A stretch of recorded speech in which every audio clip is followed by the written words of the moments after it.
Welcome to Frontline Dispatches on Organizing Upgrade, a show dedicated to spotlighting the most urgent left organizing around the country and beyond for racial justice, for racial and economic justice, and so much more. Stay tuned for future episodes every Wednesday at 7 p.m. Eastern, 6 p.m. Central, 4 p.m. Pacific. Hi, my name is Diana Robinson. I'll be your host today. I'm a labor educator and racial justice educator. Today we'll be hearing from Ashley Henderson, who is representing the Frontline today. In addition to that, in another world, another hat that she wears is that she's the first Black woman executive director at the Highlander Center. If you're watching on Facebook, make sure you like our Facebook page, subscribe to our YouTube channel. In addition to that, you can stay up to date with all our content and learn about all the left strategy going on organizing upgrades. So make sure you check out that website. We'll be monitoring the chat and the comments. So if you have any questions, please drop them there and we'll try to answer them throughout the show. All right, let's go ahead and get started. So it's the day after the election. We're still waiting to hear results. It seems like things are leaning a certain way, but we're still not sure. But we still are dealing with the reality of a global pandemic, an economic crisis, and the threat of white supremacy. So Ashley, welcome again. We're so happy to have you here representing the Frontline. So I want to start off with a question around, so why it seems like from the outside maybe, or from an outside perspective, it seems like there's been a lot of energy put into electoral organizing during this election. And previous to that, right, there's been a lot of electoral organizing. Why is that? Why are you invested in that? And why are a lot of movement organizations invested in that electoral organizing? And how does it connect to broader organizing strategy for transformative change? Weird. Well, thank you so much for this question and for your leadership, Diana. And shout out to the Organizing Upgrade family. It's an honor to be here with you all tonight. I think this question is actually really critical. And I think that a lot of different kinds of organizations are in electoral work for a lot of different reasons. But what I know for certain for organizations like the Movement for Black Lives Electoral Justice Project and for the Frontline and organizations like United We Dream Action and Freedom Action and so many other incredible work, so many incredible organizations doing incredible work all over the country, is that we got into this work because when our ancestors and elders said by any means necessary, they meant by all the means. And what we've seen is that us organizing and base building, power building, doing political and popular education, doing all sorts of incredible tactical interventions, including things like the Vision for Black Lives policy platform, doing advocacy work. All of that work was important, and that we didn't have to choose between those tactical interventions. And in fact, we made impossible things possible when we used a multi-tactical, innovative, holistic strategy that included the tactic of electoral justice. I feel like we've learned a lot from folks like Chokwe Lumumba and his incredible daughter, Rukia Lumumba, folks like Jessica Bird from 3 Point Strategies, folks like Kayla Reed from Action St. Louis, about why it's important as Black people who have vision, who have demands, to also include the tactic of fighting for electoral justice in our strategies.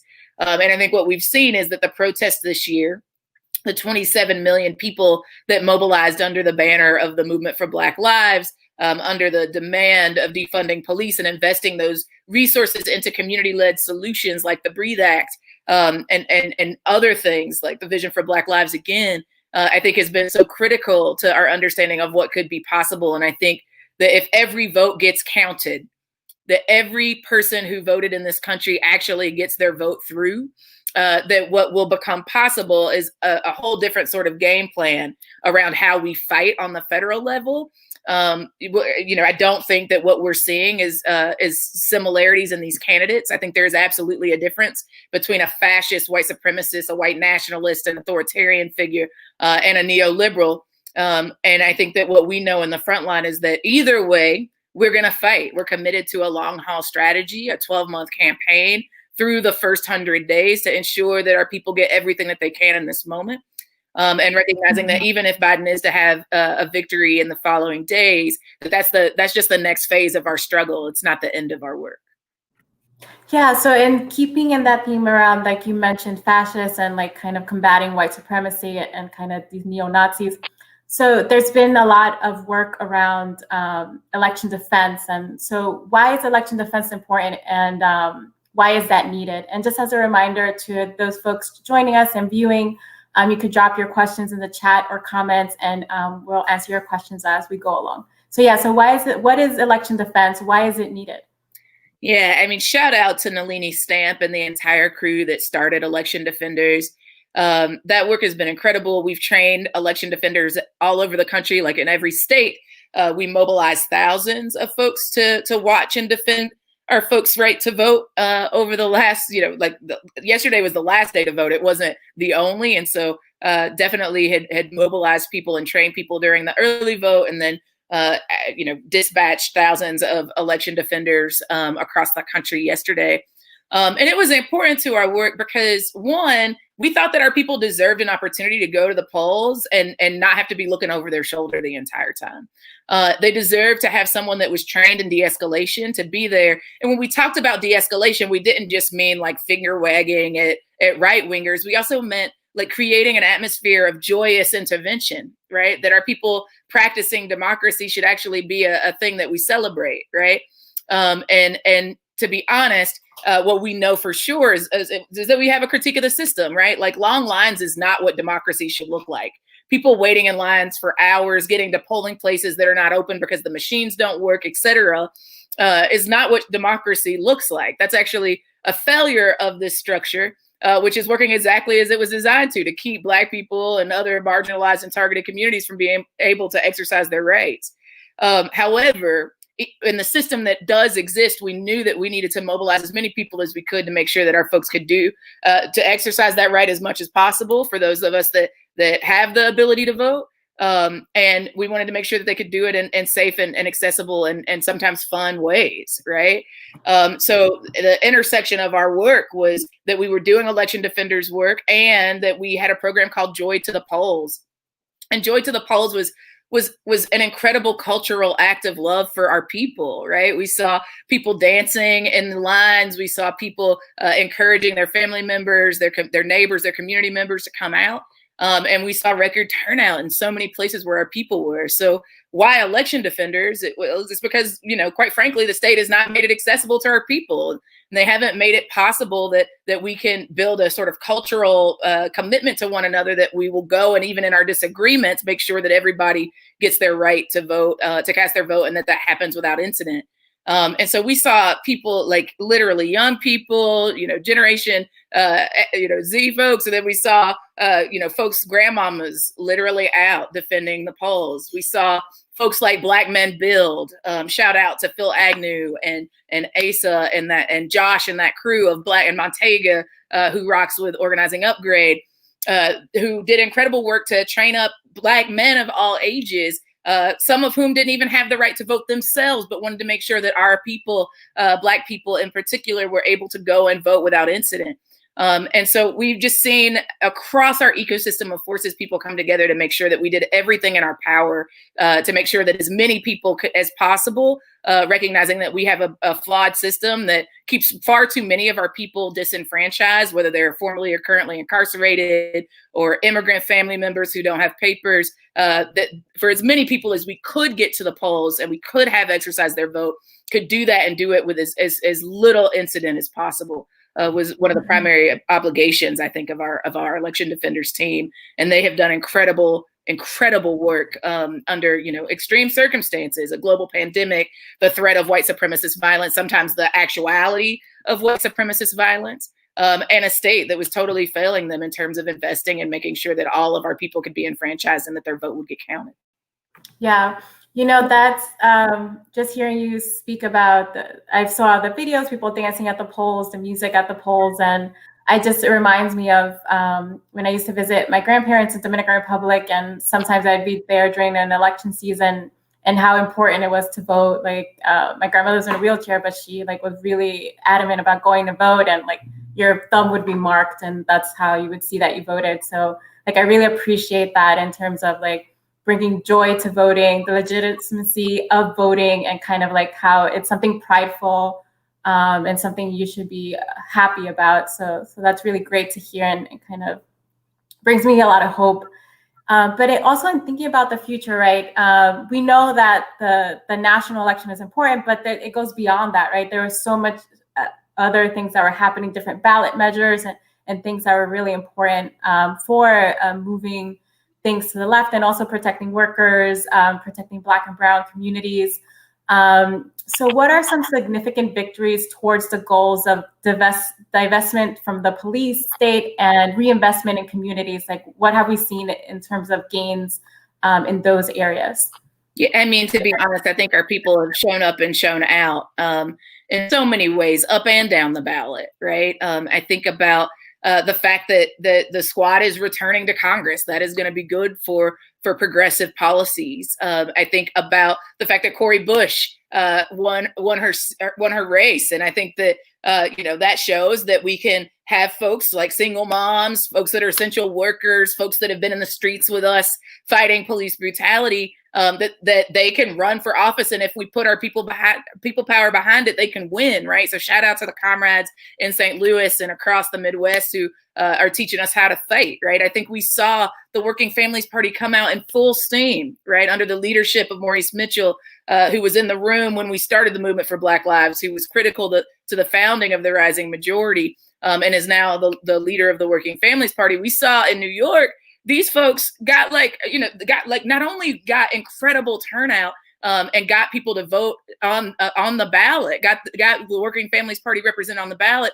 They showed up and showed out in such a way that there is no question that they are a viable third party in the state of New York. I couldn't be prouder of Southerners who have shown up and shown out over this electoral cycle, right? I think if you had asked us about Georgia being a swing state, 8 years ago, people would have said that was a pipe dream. But what we know is that as goes the South, so goes the nation isn't an opinion, it's a fundamental fact.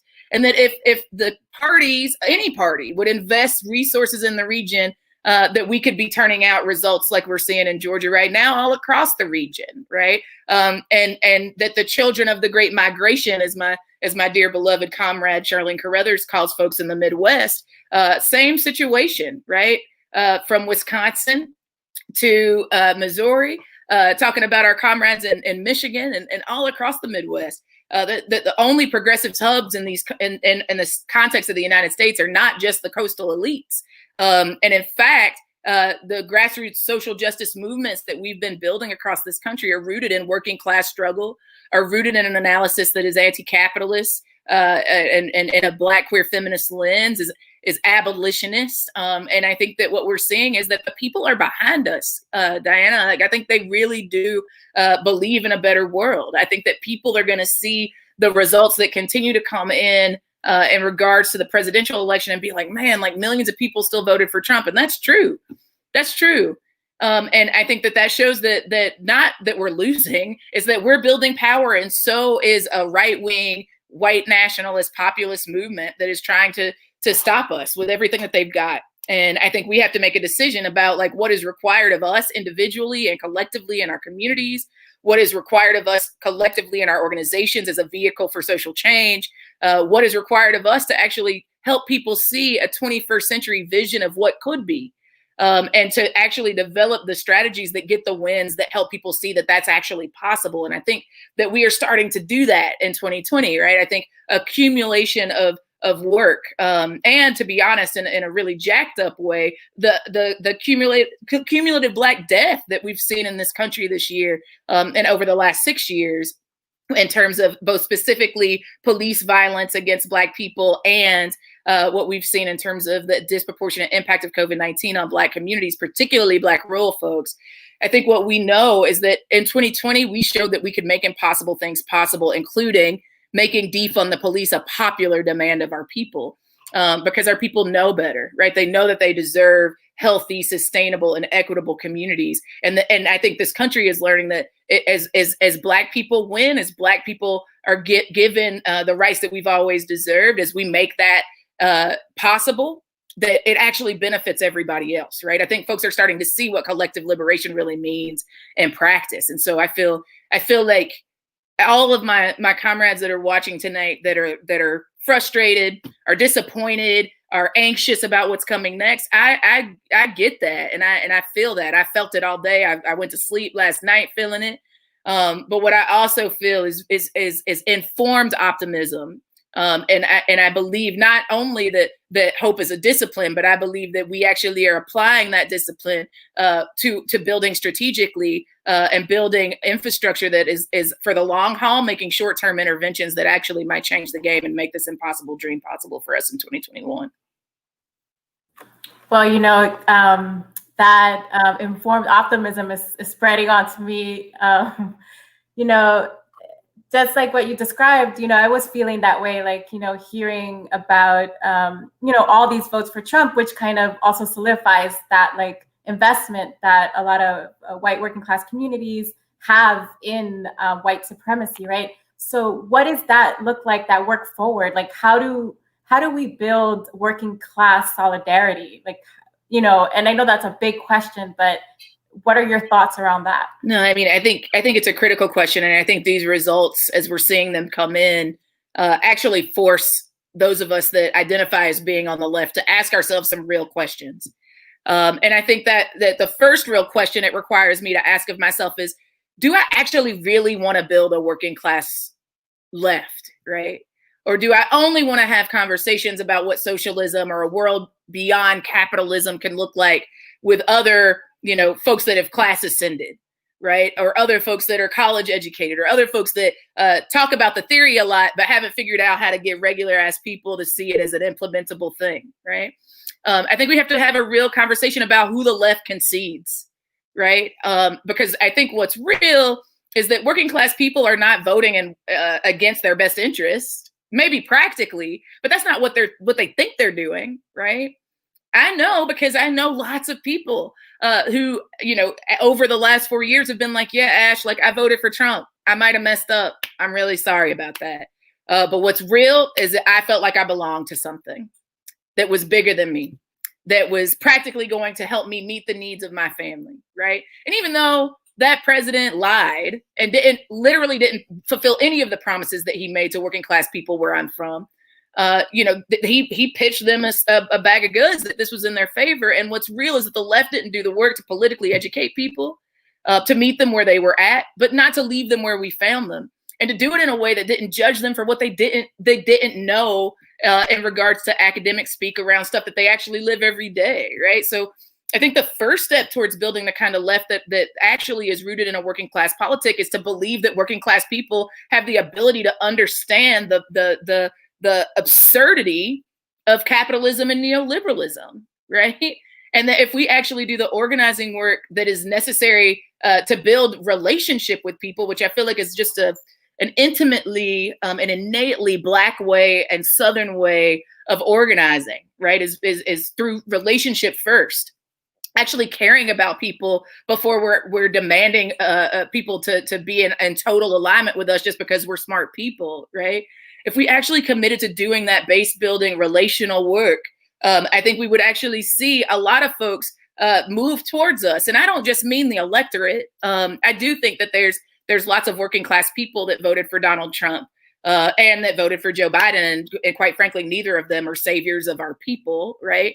But I think even more importantly, there's millions of people in this country that couldn't and didn't vote at all, right? And who is organizing those people, right? Who is actually helping build spaces where those people belong to somebody, where they know that somebody's looking for them in the morning, where they know that people care about them and are invested in their well-being, not just because it's good for us, but because it's good for our broader beloved community, our movement family.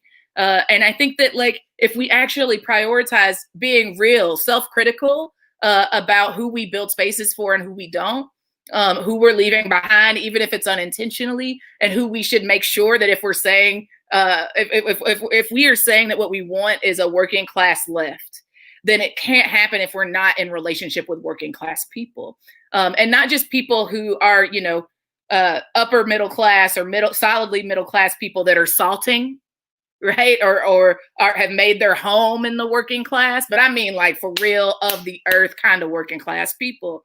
If we're really not doing that, then we can't be upset. I just think it's hypocritical for us to concede them and then blame them for the problems in this country, and then to call that apathetic. I just don't think it's a concrete assessment of concrete conditions. And so my hope for the billion lessons of this moment, and of this year, and I think of the lessons of the new left and of the social movements and the organized left organizations of the 21st century, that we really take some time to evaluate ourselves and to make some commitments about what we'll do to build a space of belonging that is actually rooted in the mass line. Mm-hmm. Again, I want to remind folks, if you have questions, I see there's a lot of comments.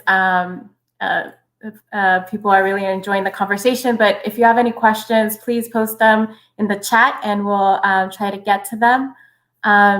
So Ashley, I think something that you brought up that is so important is creating this space of inclusion, right? Because like what you talked about really resonated with me, because oftentimes, people are talking about Marxist theory and things like that, and that just doesn't resonate with people. Something that I've experienced, like even with leftists and union organizing and things like that. So like that space of inclusion, and I think openness and creating those spaces where, hey, yeah, like we can have these conversations and almost like a judgment-free kind of conversation. And the political education, I think that was such a key point, like in our labor movement, like something that was so important in the 1930s, and what built a really strong labor movement and kind of is absent from a lot of the current work that's being done. So, people on both sides, right, are scared, are kind of trying to figure out what's going to be next. And also they're, the way the media has been covering things that have been happening. I know here in New York, I saw in Midtown, like businesses were being boarded up, even like universities were being boarded up. So kind of in the move forward, like how do we prepare for the possibility of violence, right? From white supremacist groups who are unhappy. There are all these caravans that have been happening, blocking traffic, taking some tactics from like left organizing and things like that. So how do we prepare for that? And also, is now a time for us to also take to the streets to ensure that every vote is counted? Like, what is our strategy moving forward? Yeah, no, I think these are incredible questions. And I think it's principled. I think folks are in principled struggle about it across our movements, right? About like, when is the time? When do we mobilize? I mean, I think I want to start by saying, like, we need a real assessment of what is violence, right? And I think that what I'm clear about is that in this political climate, the thing that is violent is what we're seeing white supremacists do, right? What white nationalists are doing to our communities. Y'all know that in 2019, when it wasn't even technically an electoral year, in terms of the presidential elections, white supremacists burned down my office. That was violence, something that could have killed people, right?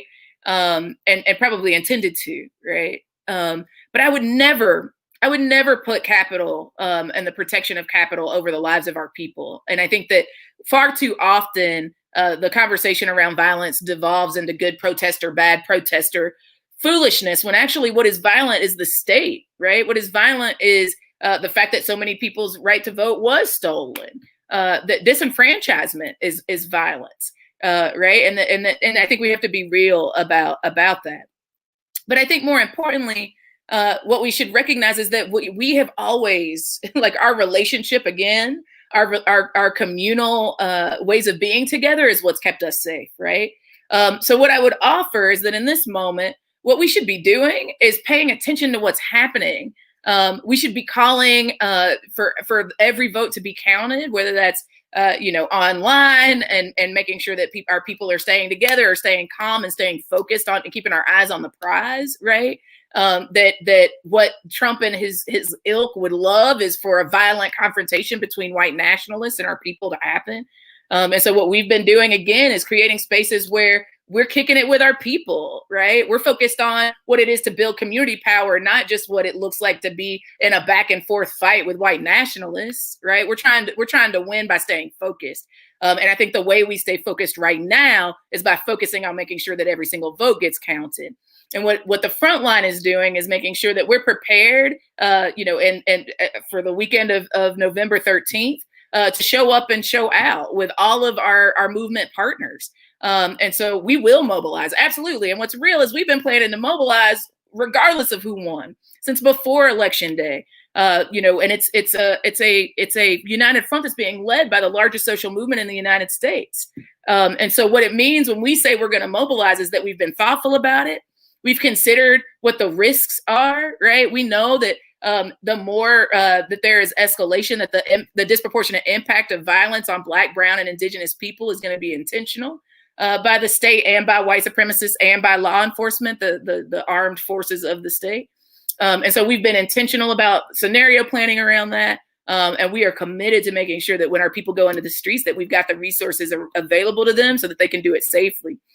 So for all the comrades that are going out tonight, y'all know the local conditions better than any person that is talking, from a national context or an outside of your community context. Y'all know what to do where you live. Trust your gut, trust your community. If your community is saying go, do what your community says do. What we would offer is like doing stuff after dark is dangerous in a climate where white supremacists are also going to be there. And to be intentional about being with your homies and making sure that y'all all get home together, right?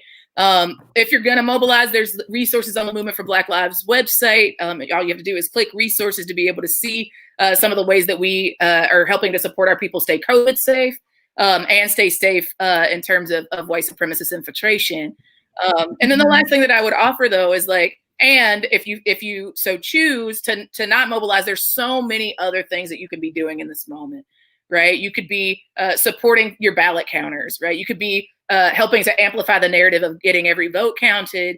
And you could be actually joining the front line to be prepared for mobilizations, not only in November, but looking forward, because it's going to be even more important in January to make sure that we have the people power and the energy stored up to be able to go hard on Inauguration Day and to make sure that we're prepared to fight for as many progressive policies as we can get in the first 100 days of hopefully a new administration. Mm-hmm. So we do have one question, we have a few questions, but I think we might be only able to get to one. So one of the questions is from Jayani. What is the way forward in the South? How do we organize Black churches from the left? Absolutely. I love this question. Shout out to Jayani and to Brother Sekou, who I think asked that question. I love both of you dearly. So, what is the way forward in the South? I think it's one is to actually trust Southerners, right? I don't know how many people are listening in tonight that are actually from or living in the South. But I imagine it to be a lot of folks that aren't. And I can't decode the South for you in the short amount of time that we've got left. But what I would offer is that there's an incredible number of Southern organizations who have been doing this work for a long time, and some folks who have been doing it for a shorter amount of time. Highlander is almost 100 years old. We'll be 90 in 2 years, a year and a half. And there are organizations that have been working since the Movement for Black Lives got started, and all the years in between. And those organizations actually deserve your support. They deserve you to trust their leadership and to amplify their work. And I would name just a few, check out the Highlander Center, check out Alternate Routes, check out Project South, the Institute for the Elimination of Poverty and Genocide, check out Southern Echo and Southerners on New Ground. Check out the hundreds of organizations in the Southern Movement Assembly and amplify their work, right? We don't need, there's a James Brown song that the comrade Ed Whitfield used to talk to me about all the time that was I'm going to misquote it, but it was something like, I don't need you to open to crack open the door for me. If you just tip it, I'll kick it in myself.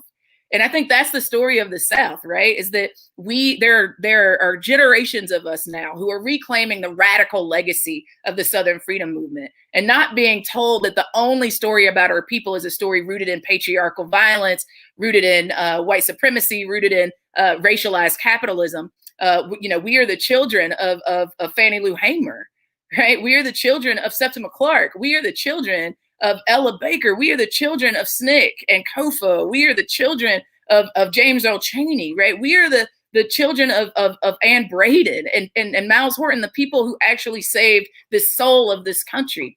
And so how do you support the South? You recognize that sometimes the assessments that you're making are rooted in looking at the South through the lens of your own cultural biases that you've been socialized to believe because you grew up outside of this place and were taught a very specific story about the region. So what I would say is, like, find Southerners you can trust, earn their respect, listen to them and support and amplify their leadership. And to the follow-up question about organizing Black churches, I think there's a lot of really incredible work being done right now at the intersections of faith and spirit, art and culture, and shifting policies and practices, right? Cultural organizing. That really truly, I think, is restorative between movement people that have really intentionally in some ways by the left been taught that they can't bring their faith into political spaces, and vice versa, organizing churches to recognize that I can't come and be, a person of faith or synagogues or mosque, whatever your spiritual practice and community is, that you can't just go into those spaces and leave your politics at the door either. My faith informs my politic, and my politic, when it wins, confirms my faith, right? When I actually do the work, it confirms my faith. And so I think that what we've been seeing is a reckoning, particularly since 2012, of churches having to be accountable for the harm that they've created, and that they've enacted upon the bodies and the lives of comrades in social movements, whether that was LGBTQIA plus folks, whether that was working class people, because respectability politics and prosperity gospels have been harmful to Black working class people, right? Et cetera, et cetera.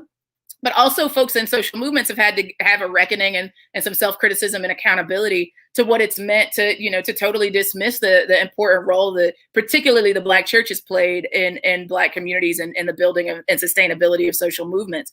So we're seeing people come together, right? I think we've seen, clergy. I think about the election defenders, even in a contemporary context. We saw clergy in the thousands show up and show out. And for the first time in my organizing career, we saw community saying, movement leaders saying, we want clergy specifically to come and throw down with us around election defense. We know that if they get trained up, that they'll actually be in right relationship. They'll use their building capital. They'll use their missionary funds, et cetera, to be able to support these communities to be safe during the election cycle. And I think we've seen during the uprisings and so many other ways that we've been building across the sort of fissures that had really existed for a long time between left social movements in particular and Black faith spaces. I think I have faith and optimism again and hope that we can see it through, because what's real is in this political moment. If I don't know anything else, I know we need the biggest we possible, right? And I know that synthesis between, again, what Mariam Kaba has always said around hope being a discipline and what it means to build, an active united front, like an actual united front is important and critical to this moment. But what we really need is a popular front. And the only way that we get there is if we come together across our differences, not to ignore them, but to be in principled struggle about where we have unity so that we can move as far as we can where that unity exists until we get to the line of demarcation around what we need to do next in regards to how we struggle with each other to another place of unity. And I have hope because I'm seeing, like, for the first time in decades of organizing, I'm seeing people come together in ways that I just haven't seen before. And I think the results are proving that when we do that, the impossible becomes possible. And I think that's what's so important about organizing Upgrade, is that you're literally bringing people together across differences to make impossible things possible. I'm glad to be one in the number. Yeah, thank you so much, Ashley. Thank you for all your insight, for all the great work that you're doing. We're gonna wrap up and close here. Again, you can join us every Wednesday, 7 p.m. Eastern, 6 p.m. Central Time, 4 p.m. Pacific, to learn more about what's happening on the front lines. Also, make sure to check out Movement for Black Lives, also the Frontline. In addition to that, you can check out what's happening around the election. Organizing Upgrade will be posting on the website videos, articles about the election, analysis around the election. So stay tuned for that. Thank you so much, Ashley, for joining us. Hope is a discipline. I feel like that's something I'm definitely going to take with me. And thank you to all the audience participants for tuning in. Make sure to tune in next week, where co-host Jayani will be interviewing Sendalu Diamani. So stay tuned for that. There'll be more information coming soon. Thank you for joining us this evening, and we'll continue this conversation. Have a good night, everyone. Thank you, Ashley.